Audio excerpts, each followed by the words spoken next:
Hallelujah, good morning. क्या उठ गए हैं? तो आइए प्रभु के वचनों पर मनन करें। पवित्र पिता, आपका धन्यवाद प्रभु, एक बार फिर से जबकि हम आपके वचनों को सुनने की अपेक्षा रखते हैं, आज के लिए आवश्यक वचन को आप हमें प्रदान करें। प्रार्थना यीशु के नाम से मांगते हैं, आमीन। आज मैं आप लोगों के ध्यान को एक बार फिर से उपवास के प्रार्थना की ओर लाना चाहूंगा। व्यक्तिगत तौर पर उपवास की प्रार्थना, उपवास के प्रार्थना की इस सामर्थ्य को बाइबल में हम विभिन्न परिस्थितियों में, खासकर एस्तर की पुस्तक में हम देख सकते हैं। क्या आपने कभी एस्तर की पुस्तक पढ़ी है? एस्तर की पुस्तक में हमारे देश इंडिया का भी जिक्र पाया जाता है। उसी समय से परमेश्वर की नजरों में हमारा देश है।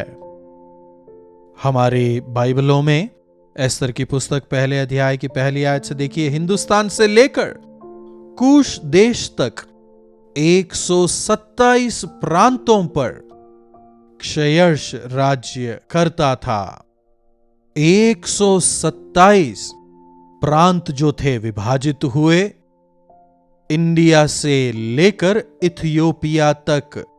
सोचिए, इथियोपिया तक। यहां से इथियोपिया कितना दूर है? अफ्रीकन कॉन्टिनेंट में है। तो यह जो राजा है, इतने बड़े साम्राज्य का राजा है, अविश्वासी है। तो उसके राज्य में कई सारे यहूदी भी हुआ करते थे। नबूकदनेस्सर राजा के समय में यहूदियों को बंदी बनाया। वे काफी ज्ञानी हैं, काफी समझदार हैं, इसलिए उन्हें अपनी भाषा सिखाई और उनसे काम करवाते थे। तो इस प्रकार से यहूदी इन प्रांतों में आकर सेटल हुए हैं। उनमें एक व्यक्ति था जिसका नाम था मोर्देकाई। वह परमेश्वर का भय मानने वाला था। उसने एक लड़की को, अपने चाचा की बेटी को मोर्देकाई ने गोद ले रखा था, और वो कौन थी? एस्तर। उसने एस्तर की परवरिश परमेश्वर की भय भक्ति में की। वह परमेश्वर का और अपने पिता का भय मानती थी। परमेश्वर ने उसे उठाया और एस्तर उस राजा की रानी बन जाती है। अकल्पनीय स्थिति में वो पहुंचती है। इसी बीच वहां एक हामान नाम का आदमी भी था। उसके कई बच्चे थे, इसीलिए राजा ने उसे पदोन्नति दी थी। प्रमोशन मिलने के साथ ही सब लोग मेरे नीचे होने चाहिए, सब लोग मुझे नमस्कार करें, ऐसी इच्छा उसमें होती है।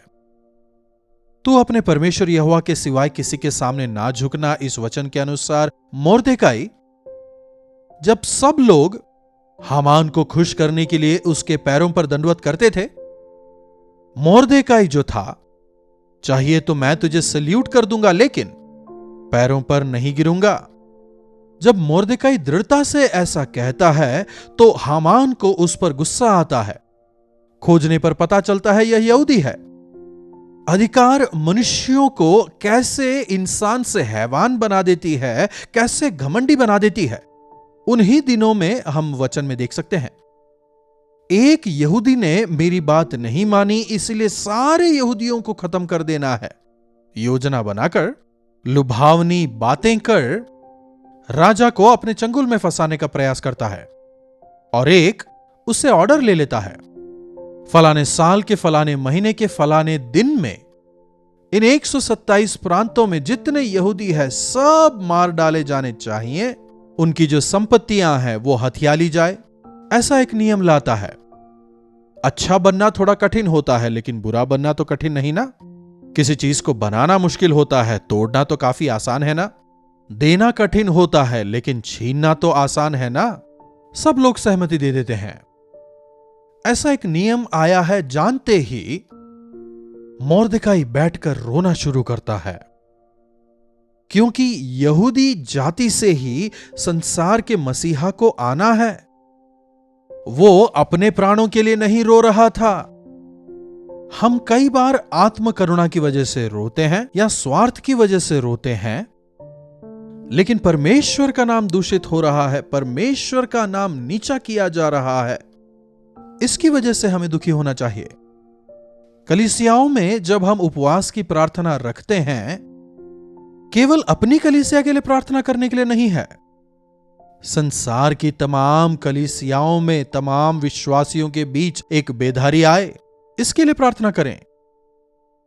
जब एक मसीही गलती करता है तो सारे मसीही ऐसे हैं क्या नहीं कहते?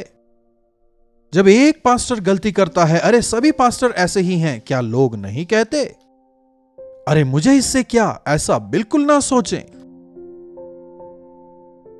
पौलुस कहता है, कई बार मैंने तुम्हें कहा है, दोबारा रोते हुए कहता हूं, उनका पेट ही उनका प्रभु है। जिस बात में शर्मिंदा होना है वे उस पर घमंड करते हैं, वे प्रभु की ओर फिरने पाए। जी हां, आज इस संसार में प्रभु यीशु मसीह के नाम से जो गलत कार्य हो रहे हैं, जो नीच कार्य हो रहे हैं, जब हम देखते हैं, उन विषयों को याद कर रोकर विलाप करने की काफी आवश्यकता है। उपवास की प्रार्थना आपकी इच्छा को पूरा करने के लिए नहीं है, परमेश्वर की इच्छा को जानकर परमेश्वर की वो इच्छा इंप्लीमेंट होने पाए, इसके लिए प्रार्थना करने के लिए वो है।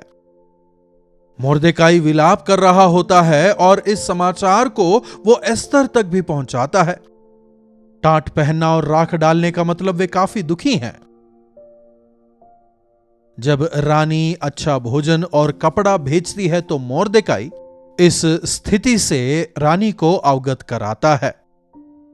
शुरुआत में एस्तर थोड़ा नानुकुर करती है, नहीं मैं राजा के पास नहीं जाती, तू भी एक यहूदी है, याद रखना भले ही तू सहायता ना करे लेकिन यहूदियों को सहाय जरूर मिलेगी, लेकिन तू और तेरा खानदान मर जाएगा।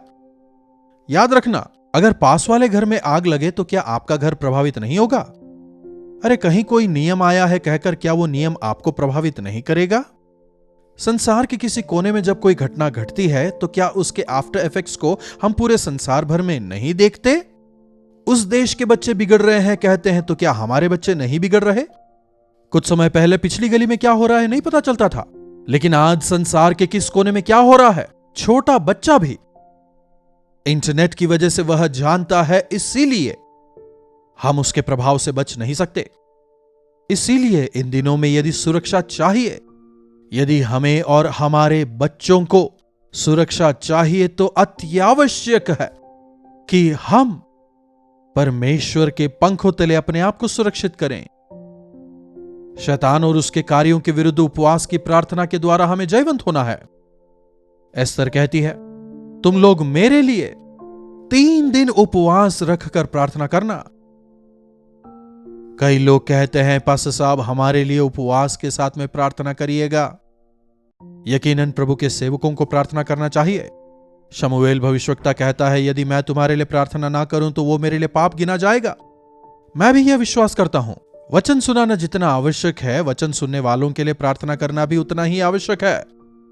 इसीलिए हम आपसे कहते हैं, व्हाट्सएप करें ताकि हम आपके लिए प्रार्थना कर सकें, और यही यदि किसी मीटिंग में हो तो मुखामुख होकर हम आपके लिए प्रार्थना करते हैं। आपके पक्षधर होकर आपकी जरूरतों को जानकर प्रार्थना करना चाहते हैं। यकीनन प्रभु के सेवक प्रार्थना करते हैं, लेकिन यदि आप और आपका परिवार सोता रहे तो नहीं चलेगा। मैं भी अपनी सहेलियों के साथ मिलकर उपवास करूंगी। सभी यहूदी प्रार्थना कर रहे हैं, रानी और उसकी सहेलियां प्रार्थना कर रही हैं। परमेश्वर का अनुग्रह बरसे इसके लिए वे प्रार्थना कर रहे हैं। परमेश्वर अधिकारियों के मन को बदल सकते हैं, नियमों को बदल सकते हैं। दुष्टात्मा की ताकतों से, दुष्टात्मा के सामर्थ्य से परमेश्वर बचा सकते हैं। इस विश्वास के साथ उपवास की प्रार्थना में आए। उन दिनों में जब राज व्यवस्था गिरी, उसे पुनः स्थापित नहीं किया जा सका। उन्हें मारने का कानून तो बनाया गया, लेकिन उन सबों ने एक मन होकर प्रार्थना किया। एस्तर की पुस्तक को पढ़ें, कितने अद्भुत तरीके से परमेश्वर ने वहां की स्थिति को बदला। उस राजा के हृदय को पिघलाया। राजाओं का जो हृदय होता है वह पानी की नाली की तरह होता है। पानी जो बहता रहता है ना, अगर उसे इस ओर मोड़ना है तो बीच में अवरोध लगा दो। वैसे ही राजाओं का मन हमारे परमेश्वर के हाथों में है। जिधर वे मोड़ना चाहें वे मोड़ सकते हैं। उपवास की प्रार्थना की सामर्थ्य क्या है? वो कानून तो नहीं बदला जा सकता, इसलिए एक नया कानून आता है। उस भयंकर मृत्यु की मार से यहूदी लोग बच पाएं, इसके लिए राजा नया कानून बनाता है। कितने महान परमेश्वर हमारे हैं। उपवास की प्रार्थना के द्वारा देश के कानून बदल जाते हैं। कठिन मन पिघल जाते हैं। दुष्ट आत्माओं के प्रभाव से बच पाते हैं। असाध्य रोगों में चंगाई पा सकते हैं। शैतान के बंधन में जकड़े हुओं को छुटकारा दिला सकते हैं। मायावी दुनिया से, जादू टोनों से, शैतान के चंगुल में जकड़े हुए लोगों को उपवास की प्रार्थना के द्वारा छुड़ाया जा सकता है। आज कई सारे बहनों के गर्भ दुष्ट आत्मा के प्रभाव की वजह से बंद हैं। संतान नहीं है, उनका कोई इलाज नहीं है, कोई कमी नहीं है, लेकिन फिर भी बच्चे नहीं हो रहे, तो वह केवल उपवास की प्रार्थना के द्वारा संभव हो सकता है। उपवास की प्रार्थना के द्वारा वे चीजें जो आपके जीवन में संभव नहीं हो पाई, जो चीजें आपको भयभीत करती हैं, जिन चीजों के लिए डॉक्टरों ने हाथ खड़े कर दिए, अब इनका कुछ नहीं हो सकता, now there is no hope, यहां यहूदियों के लिए कोई होप नहीं। 127 प्रांतों में रहने वाले तमाम यहूदियों को एक ही समय पर मार डालना है और उनकी जो संपत्ति है उसे हथिया लेना है। जब यह नियम आता है, राजा की आज्ञा है, मानना तो होगा। यहूदी जाति को ही खत्म कर देने के लिए जब शैतान योजना बनाता है, उसकी योजना को विफल करने का एक ही मार्ग है, वह है उपवास। इन अंत के दिनों में प्रभु के नाम को अपमानित करने के लिए, सुसमाचार के प्रभाव को विफल करने शैतान दिन रात काम कर रहा है। झूठे प्रचारकों द्वारा, नाम और पैसे की लालसा रखने वाले सेवकों के द्वारा, अंधविश्वास को स्थान देते हुए कई बार विश्वासी भी चंगाई के लिए, छुटकारे के लिए नमक खरीदते हैं और पता नहीं क्या क्या। सुनिए, पानी, नमक या कुछ और चीज के द्वारा नहीं, यीशु मसीह के द्वारा हमें छुटकारा है और पाप की क्षमा है। जब हम प्रभु के पैरों को जकड़ लेते हैं तो हम शैतान से छुटकारा पाते हैं। खोलने वाले प्रभु हैं, बांधने वाले प्रभु हैं। यदि 2 या 3 इकट्ठे होकर मेरे नाम से किसी भी चीज को तुम पृथ्वी पर बांधो, वो स्वर्ग में बन जाएगा, और जिसे तुम छुड़ाओगे या खोलोगे स्वर्ग में वैसा ही होगा। प्रभु का यह वचन है। हमें करना क्या है? विश्वास के साथ अपनी विनतियों को प्रभु के सामने रखना है। और जब हम हमारी कलीसियाओं में, हमारे परिवारों में उपवास के साथ प्रार्थना करते हैं, परमेश्वर अपने महान चमत्कार को करते हैं। शायद आपके जीवनों में भी आपने ऐसा अनुभव किया होगा। यदि आज तक आपने कोई चमत्कार अपने जीवन में नहीं देखा, मतलब आपकी प्रार्थना स्वर्ग नहीं पहुंची। एक सांस्कारिक तौर पर आप उपवास जरूर रख रहे हैं, पूर्ण विश्वास के साथ में, आंसू के साथ में, पवित्र मन से जब आप प्रभु के पैरों को जकड़ लेंगे, प्रभु की महिमा को देखेंगे। इसलिए यदि कलीसिया में बेदारी चाहिए, 3 दिनों की प्रार्थना, 11 दिनों की प्रार्थना, 21 दिनों की प्रार्थना, 51 दिनों की उपवास की प्रार्थना करते हैं, लेकिन वाकई में इन उपवास की प्रार्थनाओं के जरिए कलीसिया में कितनी बेदारी आ रही है। ना लक्ष्य है, ना पवित्रता है, ना एकता है। इसलिए प्रभु के चमत्कार नहीं दिख रहे, प्रभु की ताकत कम नहीं हुई है। इन अंत के दिनों में उपवास के प्रार्थना की आवश्यकता है। 5 लोग हों, 10 लोग हों, 100 लोग हों, मिलकर आप प्रार्थना करें। केवल अपने लिए नहीं, दूसरों के लिए प्रार्थना करें, देश के लिए प्रार्थना करें, संसार के लिए प्रार्थना करें। हमारे उपवास के जरिए अंत के दिनों में प्रभु महान चमत्कार करने की इच्छा रखते हैं। प्रार्थना। महापवित्र पिता परमेश्वर, प्रभु, जब शैतान ने एक आज्ञा के द्वारा आपकी चुनी हुई, आपकी प्रिय जाति को पूरी तरह नाश करने की योजना बनाई, आपने मोर्देकाई को खड़ा किया, आपने एस्तर को खड़ा किया, और जब प्रभु समस्त प्रजा ने मिलकर उपवास किया, उस उपवास का प्रभाव ऐसा हुआ कि राजा तक को उन्होंने प्रभावित किया। राजा की जो आज्ञाएं हैं, जो अटल होती हैं उपवास के द्वारा, वो तक भी बदल सकती हैं, आपने वचन से सिखाया। प्रभु, होने दें कि इन अंत के दिनों में आप कई सारे मोर्देकाइयों को, एस्तरों को विभिन्न स्थानों में, विभिन्न कलीसियाओं में तैयार करें कि प्रभु वे आपकी प्रजा के अंदर एक जागृति ला सकें, ताकि जब आपकी प्रजा मिलकर प्रार्थना करे, बंद दरवाजे खुल जाने पाए। एक बार फिर से प्रभु कलीसियाओं में बेधारी आने पाए। प्रभु, होने दें कि इन अंत के दिनों में एक महान बेधारी आने पाए। प्रार्थना करना हमें सिखाएं प्रभु। प्रार्थना यीशु के नाम से मांगते हैं, आमीन। अब हमारे पिता परमेश्वर का प्रेम, प्रभु यीशु का अनुग्रह, पवित्र आत्मा की संगति और सहभागिता हमें से प्रत्येक के साथ आज, कल और सर्वदा बनी रहे, आमीन। प्रभु की महिमा हो। याद रखें, आज के मोर्देकाई, आज के एस्तर आप ही हैं। आपकी प्रार्थना में बेधारी लाने की ताकत है, तो क्यों ना आज से प्रार्थना के जीवन की शुरुआत करें। यदि आप किसी खास विषय के लिए प्रार्थना कर रहे हैं और चाहते हैं कि हम भी आपके लिए प्रार्थना करें, तो आप हमें 9884907779 पर व्हाट्सएप या फिर वॉइस मैसेज के द्वारा उन्हें भेज सकते हैं। हम आपके साथ मिलकर आपके लिए प्रार्थना करेंगे।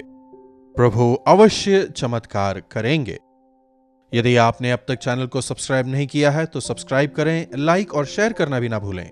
प्रभु आप सबों को आशीष दें।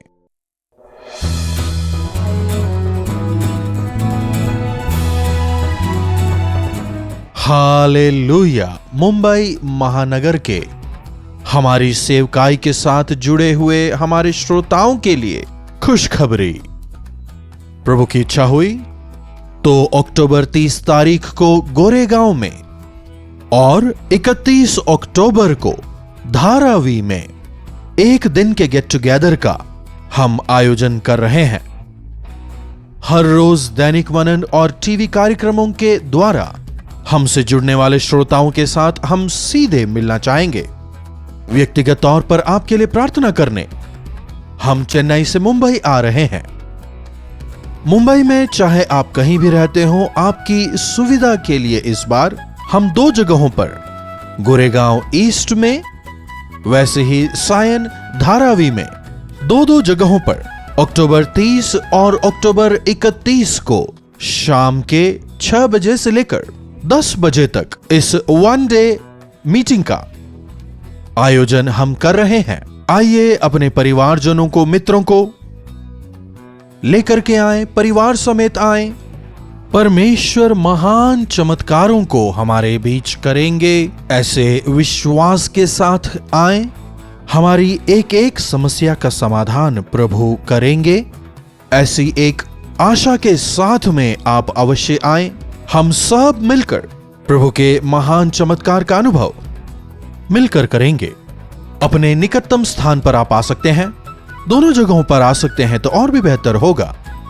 अगर आप अधिक जानकारी चाहते हैं, नीचे दिए गए फोन नंबर्स पर आप व्हाट्सएप कर सकते हैं या फिर 8939393939 पर आप फोन करें। एड्रेस, लिंक्स वगैरह शेयर किए जाएंगे। अगर आप चाहें तो एड्रेस नोट कर सकते हैं। गोरेगांव ईस्ट के वेन्यू की जानकारी, Pragya Bodhini school hall, JP Nagar, behind Sonal apartments, near post office, Goregaon East, Mumbai. अक्टूबर 30 तारीख को शाम 6 बजे से रात 10 बजे तक। अधिक जानकारी के लिए 8939393939 पर संपर्क करें। उसी प्रकार अक्टूबर 31 तारीख को सायन वेन्यू का विवरण, Morning Star English School, Sion, Dharavi, Mumbai. अधिक जानकारी के लिए 9884907779 पर आप व्हाट्सएप या फिर वॉइस मैसेज भेज सकते हैं। आपको अधिक जानकारी दी जाएगी। या फिर 8939393939 नंबर पर आप कॉल करें, जानकारी हासिल कर सकते हैं।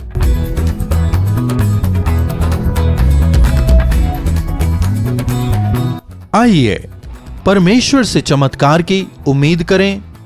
इन अंत के दिनों में प्रभु के अनुग्रह को पाकर उनके आशीषों में आनंद मनाएं। जरूर आएंगे ना?